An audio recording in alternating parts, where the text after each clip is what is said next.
नमस्कार, मैं हूं काजल मिश्रा। स्वागत है आपका N1 लाइव पर। आइए नजर डालते हैं हिमाचल प्रदेश की मुख्य खबरों पर। हिमाचल प्रदेश में नगर निगम और नगर परिषद पंचायतों में 197 मनोनीत सदस्यों को दिखा दिया गया है बाहर का रास्ता। अब इनके स्थान पर कांग्रेस मनोनीत पार्षदों की होगी तैनाती। पूर्व भाजपा सरकार के कार्यकाल में की गई थी इनकी तैनाती। शहरी विकास विभाग के प्रधान सचिव ने जारी की है इसकी अधिसूचना। उल्लेखनीय है कि 13 दिसंबर को मुख्यमंत्री की कुर्सी संभालने के बाद एक्शन मोड में सुखविंदर सिंह सुक्खू सरकार। हिमाचल प्रदेश के बाघा स्थित अल्ट्राटेक कंपनी प्रदेश में सीमेंट की कमी को पूरा करने के लिए है तैयार। सरकार से सीमेंट की मांग का लिखित आदेश मिलते ही कंपनी सोलन के बाघा, नालागढ़ के बघेरी और उत्तराखंड के रुड़की प्लांट में 5000 टन तक बढ़ाया जाएगा सीमेंट का उत्पादन। मौजूदा समय में जिला सोलन के बाघा में अल्ट्राटेक कंपनी का है प्लांट। मुख्यमंत्री सुखविंदर सिंह सुक्खू पाए गए हैं कोरोना पॉजिटिव। उन्होंने अपने आप को दिल्ली के हिमाचल भवन में कर लिया है क्वारंटीन। वहीं अब उनके सभी कार्यक्रम कर दिए गए हैं रद्द। 22 दिसंबर से शुरू होने वाला शीतकालीन विधानसभा सत्र कर दिया गया स्थगित। 21 दिसंबर को धर्मशाला में सीएम के अभिनंदन कार्यक्रम भी हो गए हैं कैंसिल। सरकार से झटके के बाद आया अडानी ग्रुप का बयान कि प्रदेश में उद्योग चलाने के लिए सहयोग और सौहार्दपूर्ण माहौल की है आवश्यकता। ऑपरेटरों से भी सहयोग की है जरूरत। अडानी ग्रुप का तब आया है यह बयान जब सरकार ने अडानी समूह की मनमानी पर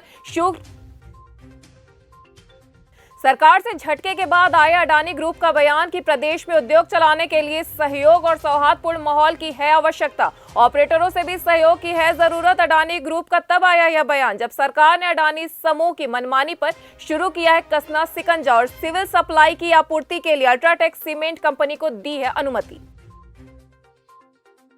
कांग्रेस की सुक्खू सरकार ने बल में प्रस्तावित ग्रीनफील्ड एयरपोर्ट के सामाजिक सर्वेक्षण का एसआर एशिया कंपनी को सौंप दिया है कार्य। 2 माह में सौंपनी है नए सिरे से सर्वे की रिपोर्ट। पूर्व सीएम जयराम ठाकुर के इस ड्रीम प्रोजेक्ट पर प्रदेश की कांग्रेस सरकार ने कर दिया है पहला बार। पूर्व सरकार ने नेवकांस एजेंसी को दिया था यह कार्य।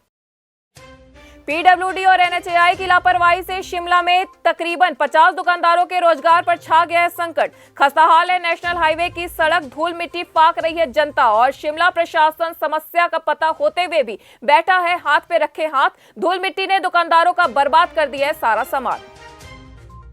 हिमाचल प्रदेश में सूखे जैसे पैदा हो रहे हैं हालात। दिसंबर में 97% कम हुई बारिश। राज्य में इस महीने अमूमन 17.7% होती है सामान्य बारिश, मगर इस बार 0.5% ही हुई है बारिश। इससे मुश्किल में आ गया है प्रदेश का किसान बागवान। लंबे ड्राई स्पेल की वजह से गेहूं की बुआई नहीं कर पा रहा है किसान। इससे आगामी दिनों में गेहूं के उत्पादन में होगी गिरावट। धर्मशाला स्थित जिला पुस्तकालय में अध्ययन करने वाले छात्रों और युवाओं को पढ़ाई के लिए बेहतर सुविधाएं करवाई जाएंगी उपलब्ध। जिला पुस्तकालय के जीर्णोद्वार के लिए आयोजित बैठक की अध्यक्षता करते हुए डीसी कांगड़ा डॉक्टर निपुण जिंदल ने कही यह बात। पुस्तकालय के जीर्णोद्वार के लिए किए जाने वाले संभावित कार्यों पर विस्तार से हुई चर्चा। जिला पुस्तकालय में केवल कांगड़ा ही नहीं अपितु प्रदेश भर के विद्यार्थी करने आते हैं अध्ययन। Greater Himalayan national park Kullu में 1 दशक में 2 गुना तक बढ़ गई है ब्लू शिप की संख्या। वही दुर्लभ वन्य जीव कस्तूरी मृग की संख्या भी पहले से पाई गई अधिक। पार्क प्रबंध की ओर से हुआ इसका खुलासा। पार्क प्रबंध ने तैयार कर दिया है इसका डाटा। इसमें ब्लू शिप की मौजूदगी 2010 व 11 की गणना के मुकाबले पाई गई है 2 गुनी।